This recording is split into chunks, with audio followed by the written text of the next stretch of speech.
Welcome back, FX, bringing you the Virginia 500 presented by Yamaha. Ward Burton leading from the 36th starting position, but this is all about battling for position.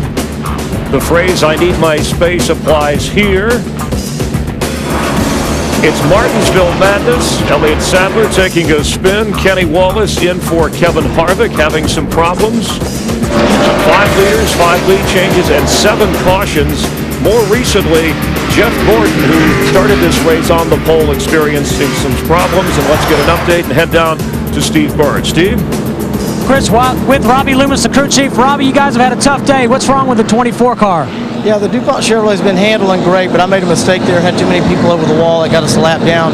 Right now, we broke a fitting in the power and steering pump. It's going to be really tough on him to drive it the rest of the day. We'll just have to see what happens. All right, thanks, Robbie. Let's go to Jeff Hammond. Steve, what Robbie's talking about here, we can see on our cutaway car. This right here is what they call the power steering pump. This is the line that pressurizes the box itself, and here is the pump that he's referring to. More than likely, this fitting right here, which is on the pressure side, is what's broken. It's a little tubular line. Sometimes it can be kind of fragile. Sometimes rubber can fly up and actually fracture this line and cause it to break and fall off. That's where all the oil came from, while the smoke on the 24 car. Going to make things a little difficult for the 24 car to be able to do good today. Believe me,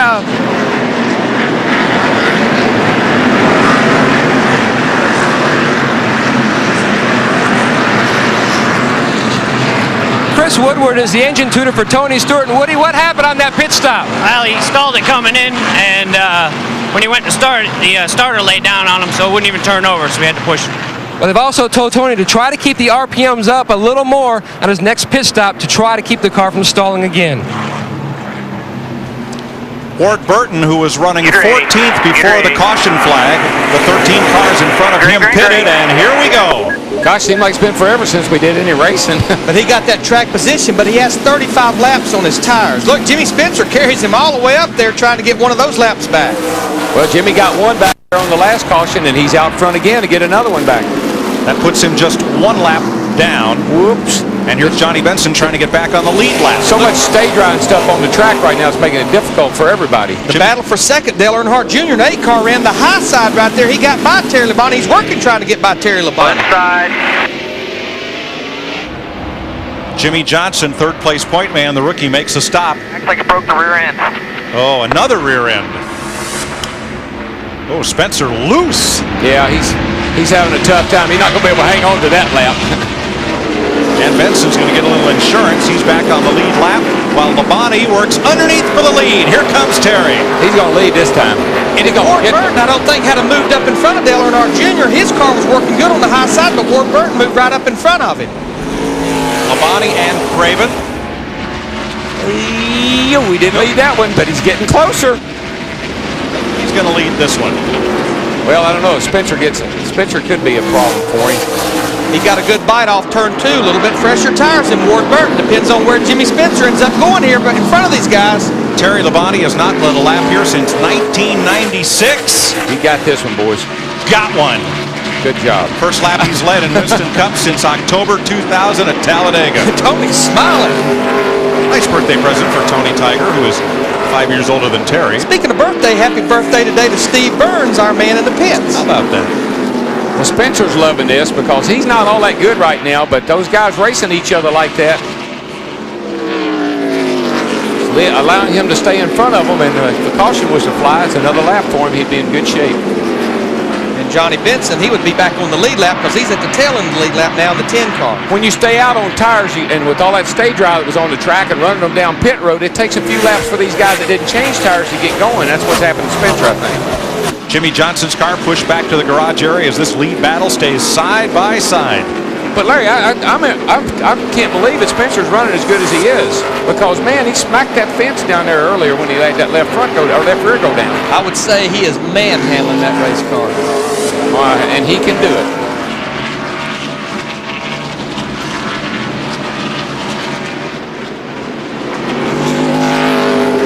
I'm so impressed with the racetrack here. It has those 2 grooves. I mean, Ward Burton just hanging his own up there on the older tires in the 2nd groove. But right now, the biggest problem these two guys have is Ricky Craven in that 32 car. He is right with them now. You know who's smiling is track president Clay Campbell. Somebody in Texas said that, well, maybe Martinsville wasn't a fit site for Winston Cup racing anymore. Right here, anybody who's watching this will disagree. What a great place for side-by-side racing. Well, it is, and what the problem is for Terry, he needs to be able to, right here, now watch, he needs to get up in front of Ward. Now he'll drive off and leave him because he can use the whole racetrack. When you're pinched down like that by the car on the outside, you can't get back in the throttle quick enough. Ward's going to pay a big price here, because here comes Ricky Craven. Dale Jr.'s taking a look. For more on Terry Labonte, Dick Berggren. Well, there's really 8 announcers on this broadcast. At least that's what folks are hearing at home. But I'm listening to brother Bobby Labonte, and there's actually 9. Because a couple of moments ago, he came on his radio and said, "Go, Terry, go!" He's sort of announcing the race and cheering brother Terry Labonte on, who's having a terrific run here this afternoon.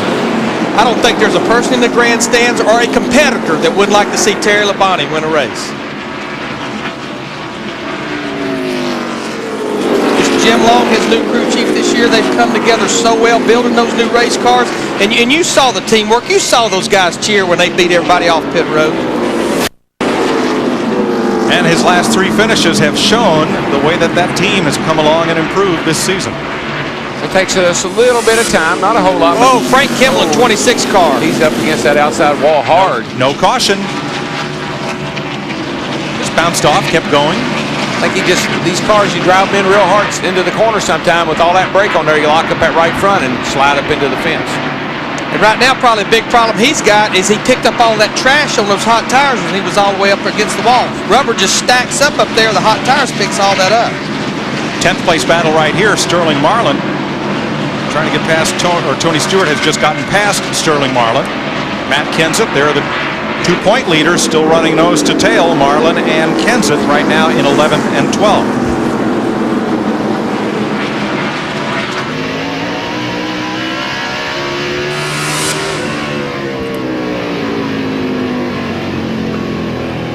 Kenseth's kind of doing what a good point producer would do, staying out of trouble, doesn't have his car all beat up, and hanging with the guy that's ahead of him in the points. And unlike so many racetracks we go to, you listen to Matt Kenseth, how early on the straightaway he rolls out of that throttle. That's his part of saving those brakes. And here he goes up the hill. Somebody got into him, I think.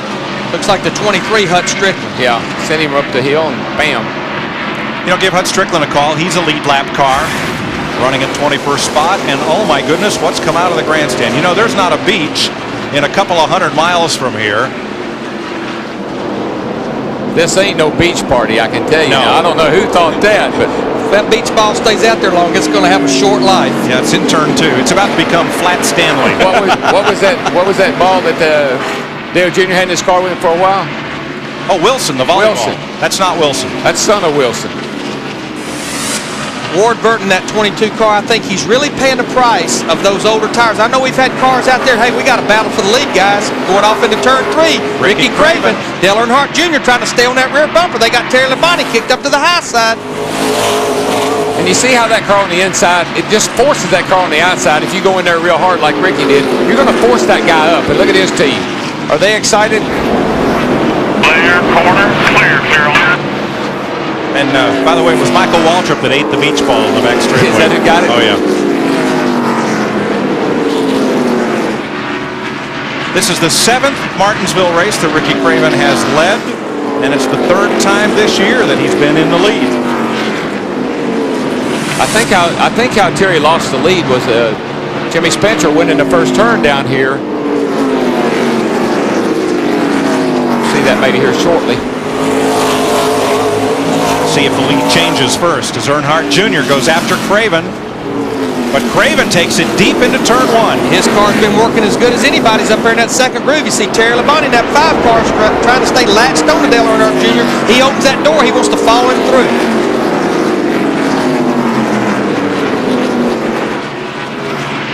Well, we saw the same thing a while ago with Terry Labonte and Ward Burton. That second groove's working just as good as that bottom groove.